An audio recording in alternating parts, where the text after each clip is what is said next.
Welcome to the 1000 Nights and 1 Night. Now, when it was the 874th night, she resumed, It hath reached me, O auspicious king, that Nur al-Din said to the ancient druggist, The damsel is of the children of the Franks. And the sheikh said, O my son, the best of the girls of the Franks are to be had in this town for 100 dinars. And by Allah, O my son, they have cheated thee in the matter of this damsel. However, and thou have taken a fancy to her, lie with her this night, and do thy will of her, and tomorrow morning go down with her to the market, and sell her, though thou lose by her 200 dinars, and reckon that thou hast lost them by shipwreck, or hast been robbed of them on the road. Nur al-Din replied, Right is thy rede, O uncle, but thou knowest that I had but the 1,000 dinars wherewith I purchased the damsel, and now I have not a single dirham left to spend. So I desire of thy favour and bounty that thou lend me 50 dirhams, to provide me withal till tomorrow, when I will sell her and repay thee out of her price. Said the old man, Willingly, O my son, and counted out to him the 50 dirhams. Then he said to him, O my son, thou art but young in years, and the damsel is fair, so belike thy heart will be taken with her, and it will be grievous to thee to vent her. Now, thou hast nothing to live on these 50 dirhams will readily be spent, and thou wilt come to me, and I shall lend thee once, and twice, and thrice, and so on up to 10 times. But an thou come to me after this, I will not return thy salam, and our friendship with thy father will end ill. Nur al-Din took the 50 dirhams, and returned with them to the damsel, who said to him, O my lord, wend thee at once to the market, and fetch me 20 dirhams worth of stained silk of 5 colours, and with the other 30 buy meat and bread and fruit and wine and flowers. So he went to the market, and purchasing for her all she sought, brought it up to her, whereupon she rose, and tucking up her sleeves, cooked food after the most skilful fashion, and set it before him. He ate, and she ate with him, till they had had enough, after which she set on the wine, and she drank, and he drank, and she ceased not to ply him with drink and entertain him with discourse, till he became drunken and fell asleep. Thereupon she arose without stay or delay, and taking out of her bundle a budget of Taifi leather, and opened it, and drew forth a pair of knitting needles, wherewith she fell to work, and stayed it not till she had made a beautiful zone, which she folded up in a wrapper after cleaning it and ironing it, and laid it upon her pillow. Then she doffed her clothes till she was mother naked, and lying down beside Nur al-Din, shampooed him till he awoke from his heavy sleep. He found by his side a maiden like virgin silver, softer than silk, and delicater than a tail of fatted sheep. Then standard more conspicuous and goodlier than the red camel in height, 5 feet tall, with breasts firm and full, brows like bended bows, eyes like gazelle's eyes, and cheeks like blood-red anemones, a slender waist with dimples laced, and a navel holding an ounce of the unguent benzoin, thighs like bolsters stuffed with ostrich down, and between them what the tongue fails to set forth, and at mention whereof the tears jet forth. Brief it was, as it were, she to whom the poet alluded in these 2 couplets. From her hair is night, from her forehead noon, from her side face rose, from her lip wine boon, from her union heaven, but her severance hell, pearls from her teeth, from her front full moon. And how excellent is the saying of another bard. A moon she rises, willow wand she waves, breathes ambergris, and gazeth a gazelle. Meseems that sorrow woos my heart and wins, and when she wins makes haste therein to dwell. Her face is fairer than the stars of wealth, and sheeny brows the crescent moon excel. And quoth a third also, They shine, fullest moons, unveil crescent bright, sway tenderest branches, and turned wild kine. Mid which is a dark-eyed, for love of whose charms the sailors would joy to be ground Lolian. So Nur al-Din turned to her at once, and clasping her to his bosom, sucked first her upper lip, then her under lip, and slid his tongue between the twain into her mouth. Then he rose to her, and found her a pearl unridden, and a filly none but he had ridden. So he abated her maidenhead, and had of her amorous delight, and there was knitted between them a love bond, which might never know breach nor severance. He rained upon her cheeks kisses like the falling of pebbles into water, and struck with stroke upon stroke like the thrusting of spears in battle brunt. For that Nur al-Din still yearned after clipping of necks and sucking of lips and letting down of the trees and pressing of waist and biting of cheek. And thus he spoke of the excess beauty and loveliness, and indeed she was, as saith of her the poet, "This is she I will never forget till I die, nor draw near but to those who to her draw nigh. A being for semblance like moon at full. Praise her maker, her modeler glorify. Though be sore my sin-seeking Lovelace, or esperance stay, ne'er repent can I. A couplet reciting which none can know, save the youth who in couplets and rhymes shall cry. None weeth love but who bears it load, nor passion save pleasures and pains by a by." So Nur al-Din lay with the damsel through the night in solace and delight, and Shahrazad perceived the dawn of the day, and ceased saying her permitted say. Now when it was the 875th night, she said, "It hath reached me, O auspicious king, that Nur al-Din lay with that damsel through the night in solace and delight, she twain garbed in the closely buttoned garments of embrace, safe and secure against the misways of nights and days. And they passed the dark hours after the goodliest fashion, faring naught in their joys love-fraught from excess of talk and prat, as saith of them the right excellent poet. Go visit her thou lovest, and regards not the words detractors utter. Envious churls can never favour love.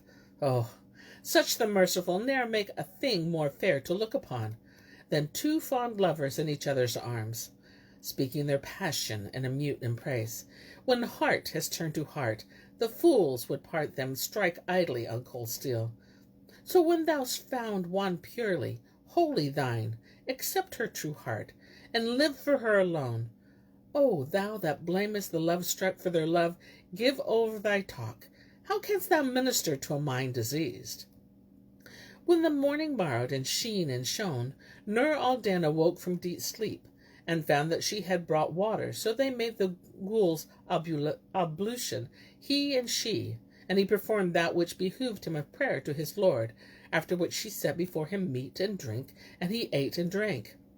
Then the damsel put her hand under her pillow, and pulling out the girdle which she had knitted during the night, gave it to Nur al-Din, who asked, "Whence cometh this girdle?"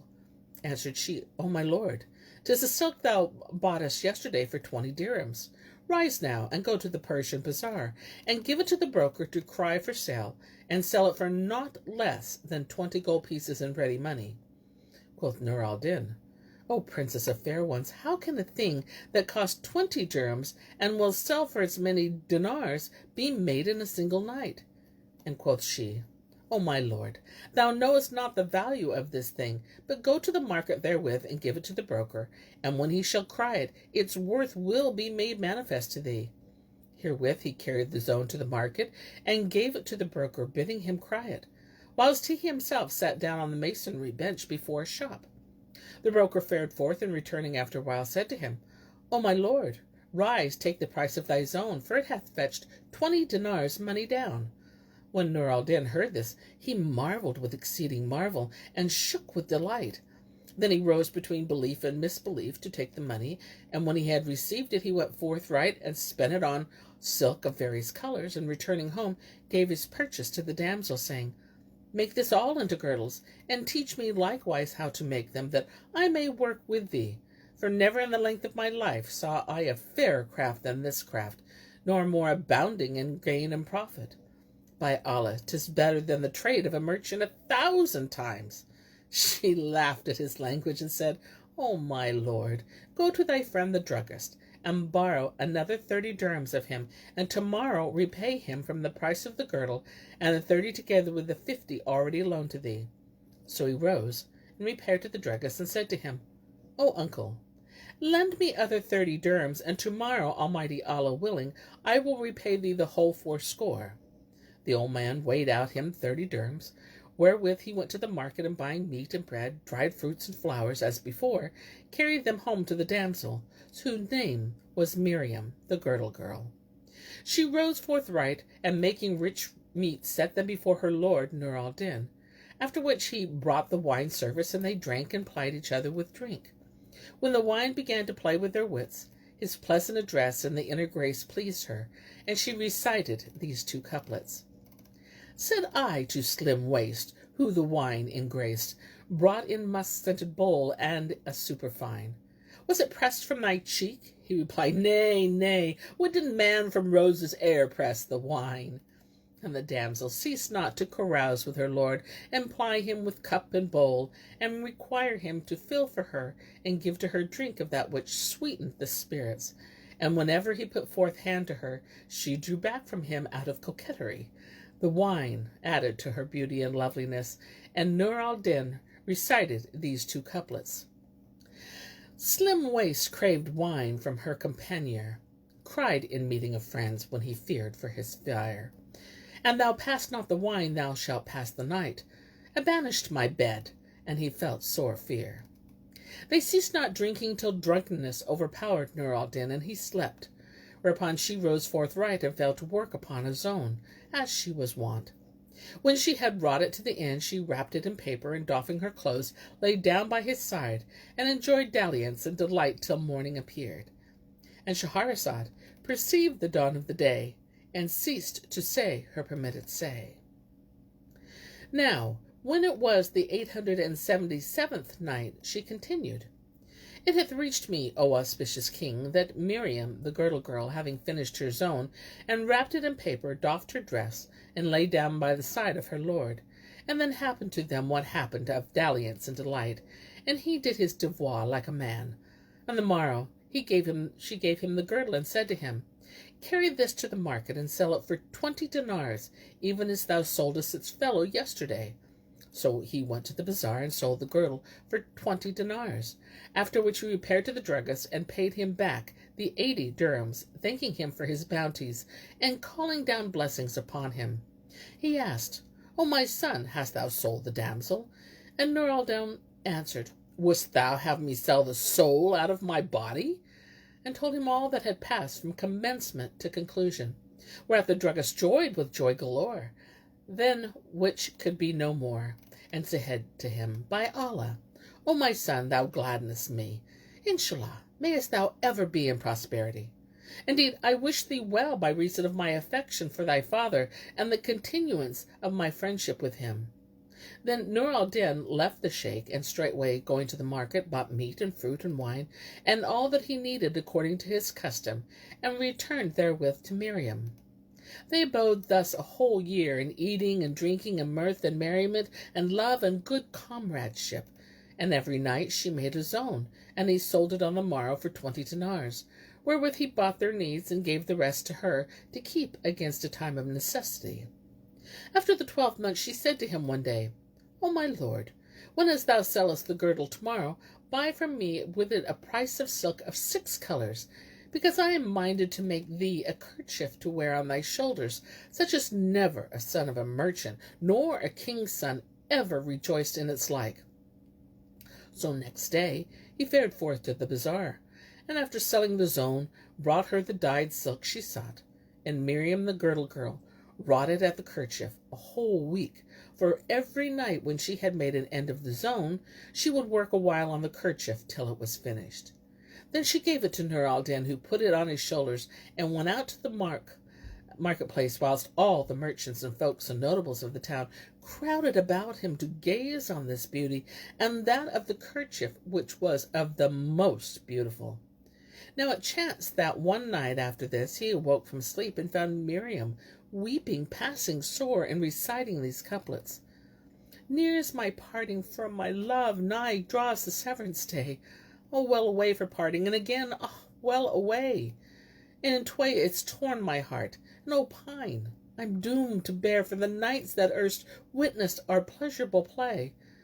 No help for her, it but envier the twain of us espy with evil eye, and win to us his lamentable way. For naught to us is sorer than the jealousy of men, and the backbiter's eyne that was calumny array. He said, O Lady Miriam, what aileth thee to weep? And she replied, I weep for the anguish of parting, for my heart presseth against me. Quoth he, O Lady of fair ones, and who shall interpose between us, seeing that I love thee above all creatures, and tender thee the most? And quoth she, and I love thee twice as well as thou love me. But fairer option of fortune still gareth folk fall into affliction, and right well saith the poet. Thinkest thou thyself all prosperous in days which prosperous be? Nor fearest thou impending ill, which comes by heaven's decree? We see the orbs of heaven above, how numberless they are, but sun and moon alone eclipsed, and ne'er a lesser star. And many a tree on earth we see, some bare, some leafy green. Of them not one is hurt with stone, save that has fruitful been. Seest not the reluctant ocean bear carrion on its tide, while pearls beneath its wavy flow fixed on the deep abide? Presently she added, O my lord Nur al-Din, and thou desire to non-sweet separation, be on thy guard against a swart-visaged oldster, blind of the right eye and lame of the left leg, for he it is who will be the cause of our severance. I saw him into the city, and I opine that he is come hither in quest of me. Replied Nur al-Din, O lady of fair ones, if my eyes light on him, I will slay him and make an example of him. Rejoined she, O my lord, slay him not, but talk not nor trade with him, neither buy nor sell with him, nor sit nor walk with him, nor speak one word to him. No, not even the answer prescribed by law, and I pray Allah to preserve us from his craft and his mischief. Next morning, Nur al-Din took the zone and carried it to the market, where he sat down on the shop bench and talked with the sons of the merchants, till the drowsiness preceding slumber overcame him, and he lay down on the bench and fell asleep. Presently, behold, up came the Frank whom the damsel had described to him, in company with 7 others, and seeing Nur al-Din lying asleep on the bench, with his head wrapped in the kerchief which Miriam had made for him, and the edge thereof in his grasp, sat down by him, and hent the edge of the kerchief in hand, and examining, turned it over for some time. Nur al-Din sensed that there was something, and awoke. Then, seeing the very man of whom Miriam had warned him sitting by his side, cried out at once with a great cry. Quoth the Frank, What aileth thee to cry out thus? Have we taken from thee aught? And quoth Nur al-Din, By Allah, O accursed, hadst thou taken aught from me, I would carry thee before the chief of police. Then said the Frank, O Moslem, I conjure thee by the faith, and by that wherein thou believest, inform me whence thou hadst this kerchief. And Nur al-Din believed, 'Tis the handiwork of my lady mother. And Shahrazad perceived the dawn of the day, and ceased to say her permitted say.